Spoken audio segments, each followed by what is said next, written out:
Good morning. Come in. I am Professor John Beckman. So today we're going to start wading into the discussion on gun policy in the context of these tragedies, the shootings. This is a really tough topic to just talk about because it's like a landmine. It's like stepping on landmines or avoiding landmines. And everybody's emotions are really, really high right now, understandably, because the tragedies are very recent. So let's first just say this is obvious. We condemn all Nazis, all white supremacy. That's all horrible. We condemn those people, and I'm actually one of the strongest people condemning these because I'm saying let's give these people the death penalty. So if these people, any of these people are still alive, let's do the death penalty for these people. So this is one case where you want the death penalty. So that's just first, get that out of the way. Nobody on the planet is saying that what these people did is okay. So the first thing to say, this is a really big topic. So I'm gonna probably make multiple movies on it. You cannot say everything in sound bites. You cannot say anything in one train of thought because there's so many variables. So this is a multivariable problem. There's lots of things to talk about it in the context of what are the causes of these shootings, how do you prevent these shootings. It's very, very complicated analysis. You can't say everything in one video. I will say, so I made a video yesterday talking about how you can actually heal the divide. So I will start by saying that I do think that our society right now is like a pressure cooker where we have this nasty positive feedback loop where somebody on the right will say something and then somebody on the left will say something and then somebody on the right, and then there's a tit for tat, and it'll get bigger and bigger and bigger, and it builds up this pressure in the society where that's not good. So I will say, and this is actually a quote from Dan Crenshaw, representative from Texas. He said, the language and the rhetoric, the language and the rhetoric of politicians is getting out of control. Like, I do think that is not helpful. But I also think at the same time, the misinterpretation of language and the demagoguery on both sides is also out of control. So it's not just language out of control, it's blatant misinterpretation of what people are saying, pulling that completely out of context and trying to destroy people. The mainstream media is basically doing that. So that is, in turn, as much out of control as a misinterpretation of language. So, for example, Trump is not a racist. Trump is not a Nazi.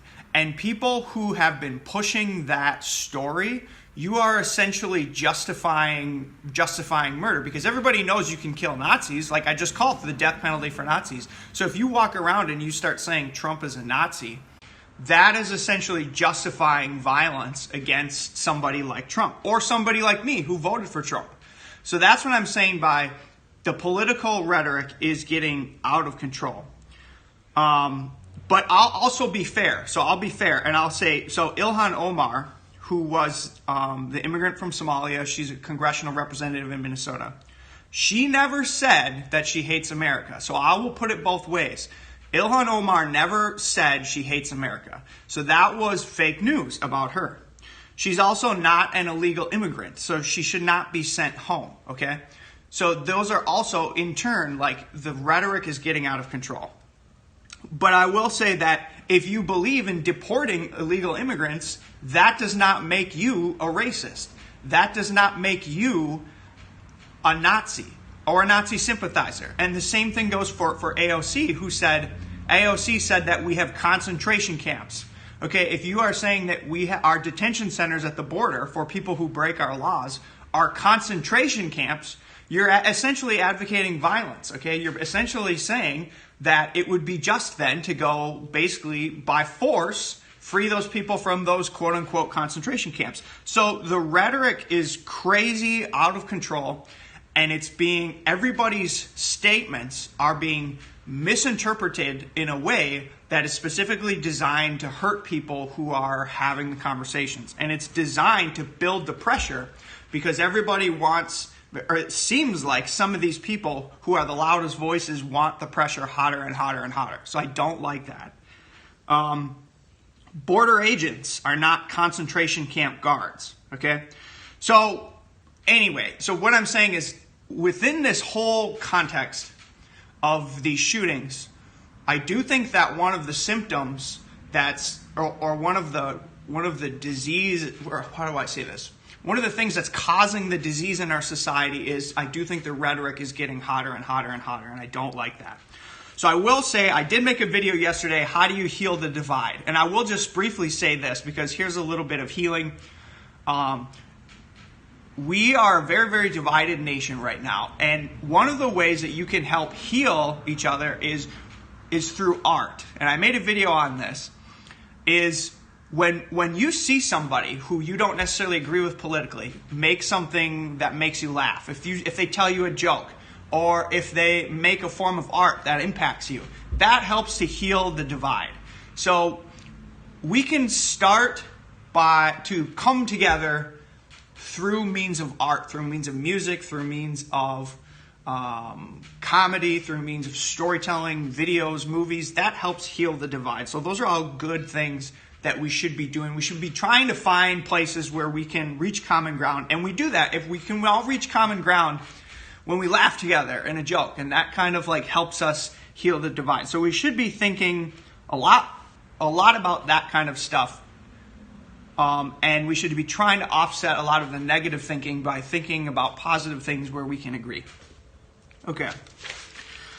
So continuing into this, I'm sort of skirting around the edges and kind of wading closer and closer and closer into the topic. Because like I said, it's like a landmine. It's a very dangerous topic to talk about. So it's a multivariable problem. So the first thing is anybody who tells you that there's one cause for this, or the cause of this is video games, or the cause of this is Trump, or the cause of this is Ilhan Omar, or the cause of this is illegal immigration, or the cause of this is racism. Anybody who says that, or the cause of this is mental disorder, that it's not any one of those things. This is a multivariable problem. Block this guy. This is a multivariable problem where lots and lots and lots of things are getting put into this equation, okay, and affecting outcomes. And let me also say that everybody's emotions are high about this, and your emotions are valid. Everybody feels disgust right now. Everybody feels sadness. Everybody feels sick to their stomach when they hear things like this because they think and they can envision their own kids or their own selves being in a situation like this. So now let me explain at least how I think about things like this. So I don't know if you saw the tweet from Neil deGrasse Tyson. He had a tweet which is very, very controversial now, and he's being, a lot of people are attacking him. He made a tweet that basically said, this is a horrific incident. 30 people, or however many, I'm not sure how exact number, but however many, 30 people have died in the last 48 hours from this mass shooting. But also keep in mind that, and he said, in the same amount of time, 300 people died from medical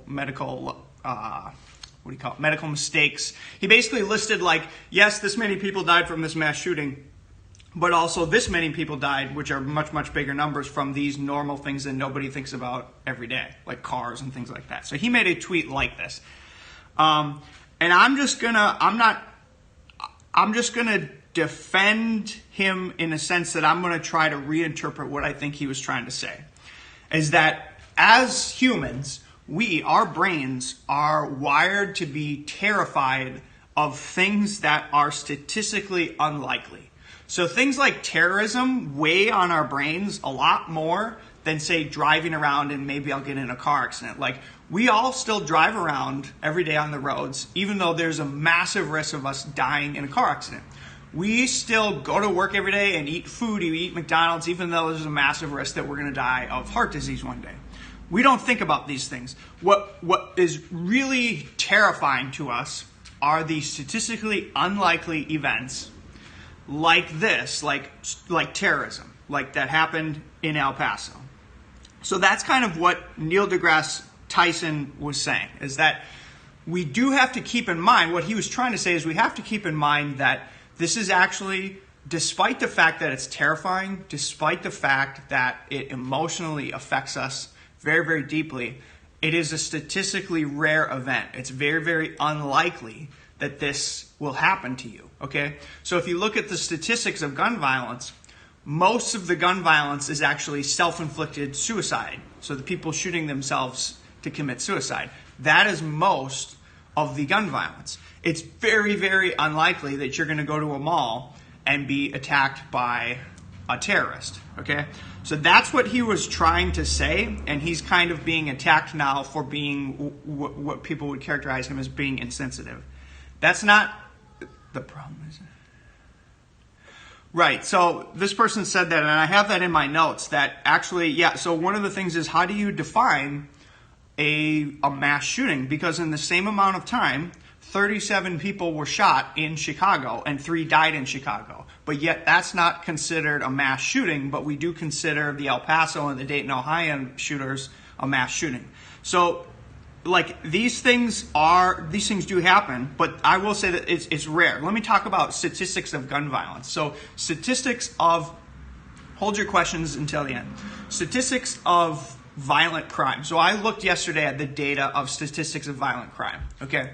And for the last 100 years, and it looks like this. There's like a peak, and the peak hits in the 1990s, okay? And then it goes down. So right now, today, the statistics of violent crime is about half as much as it was in the 1990s. So today, you living today, in 2020, you are actually twice as safe as you were in 1990. So the situation is getting better with respect to violent crime.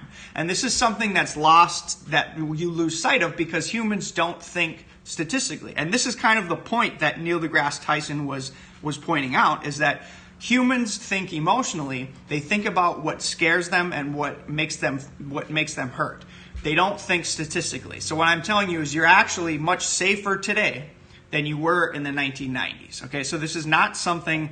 If people try to peg this as like an epidemic of gun violence, the statistics do not meet that conclusion. Okay, so I have to be careful how I say that. But all I'm saying is, I do think it's a problem that we need to fix. There's no excuses for not fixing the problem.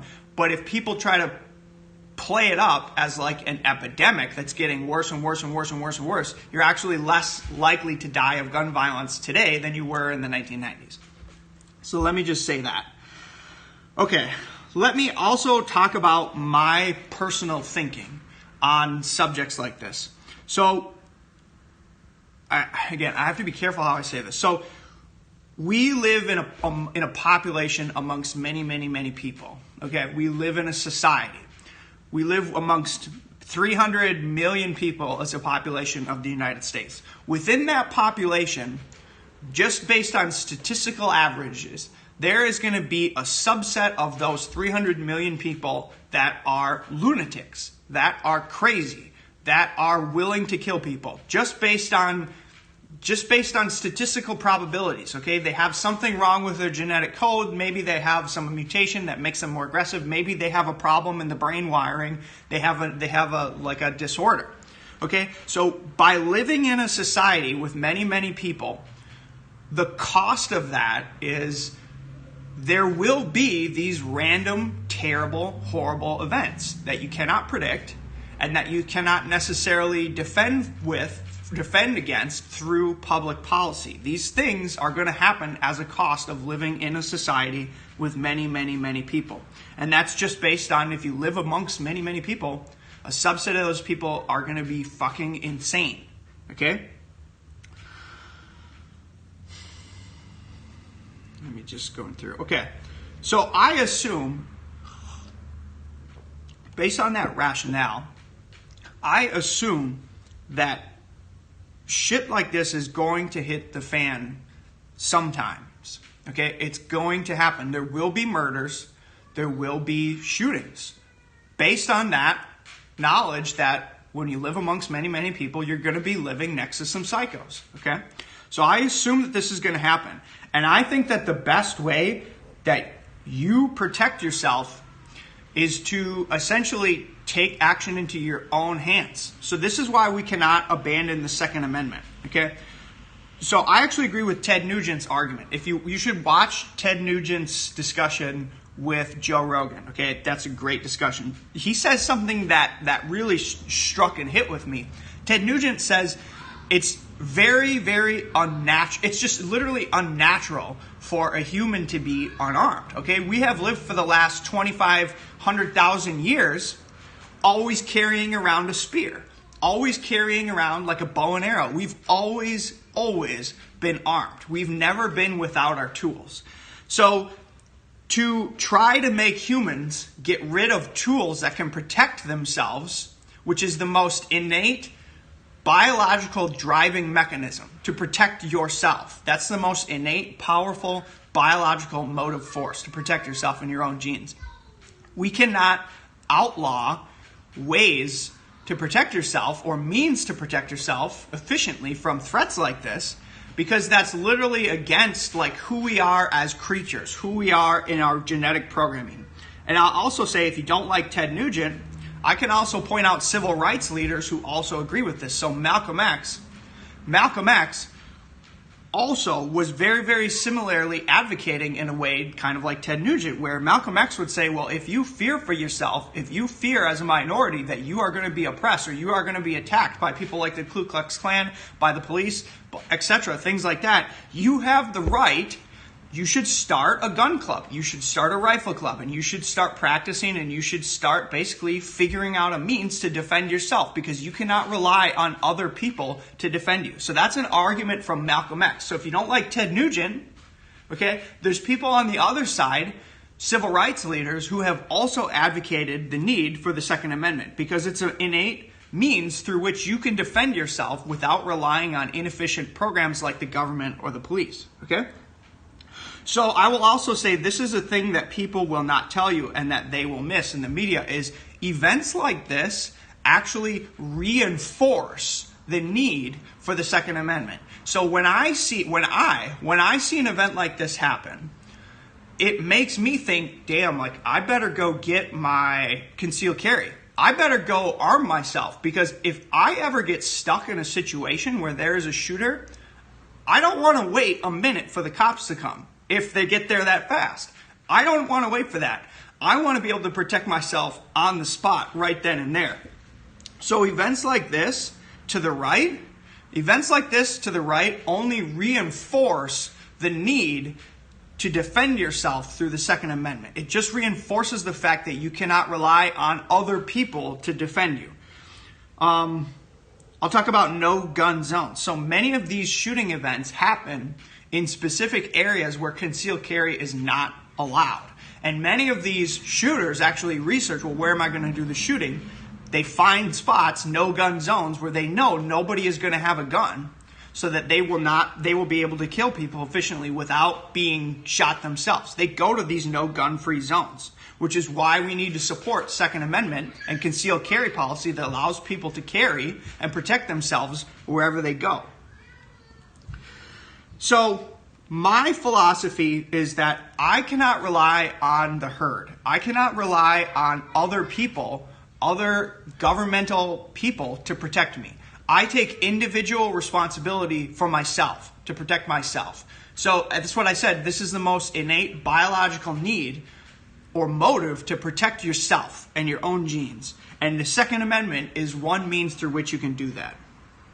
If I'm in a situation like this, I want a gun. Okay, now so I'm going to end the video soon here, and I'll come back and I'm going to revisit this topic periodically, because I have many, many, many ideas and thoughts about this, and I'm not going to propose a solution yet today. I'm just talking about my philosophy sort of around the edges of this problem. So the context of the Second Amendment. The founders, we are running this governmental experiment that's only 300 years in, okay? The longest surviving government, maybe the Roman Republic, was 1,000, 2,000 years old, okay? So we are running this experiment right now of the United States of America, It's only 300 years in. And the founders were like computer programmers, where they studied previous governments and they looked at how those previous governments collapsed. Okay?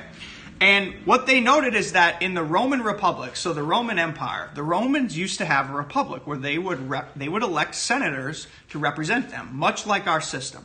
And eventually, their government was taken over by tyrannical military leaders, and it became the Roman Empire, which was ruled by emperors or Caesars, okay? And the founders understood that the only way to prevent that scenario is to program an armed citizenry, okay? Because an armed citizenry can rise up against tyrannical dictators that take over the country. Now, let me just say that the left does not like this argument because they say, well, this is never going to happen, okay? The point is that in the Roman Empire, this only happened once in 1,000 years, okay? So this is a very, very rare event. But if it happens, it will destroy your government. So it's a very rare event to assume that someday a tyrannical dictator is going to get control of the military and then take over your government. That is a very low probability event. But if you have a government that survives for 1,000 years, that event eventually might happen, okay? And the founders were smart enough to program into the programming of our Constitution a clause, the Second Amendment, which says that the citizens have the right to bear arms so that if that situation ever happens in the next 1,000 or 2,000 or 3,000 years, we have a means to take out that tyrannical dictator. That is why that clause is there. And we cannot remove that clause because that's incredibly short-term thinking. If we remove that clause, then we put our children's children in the future, their descendants, at risk of not being able to defend against a tyrannical dictator. Okay? So we cannot abandon the Second Amendment. So that's where I will end today's discussion. There's much, much, much more to talk about on this topic. And I'll come back tomorrow and the next day and try to come and think about more about creative solutions. I always believe that there's a creative solution to problems. And I do think that there's a solution to these problems without taking our arms away. So I'll end there.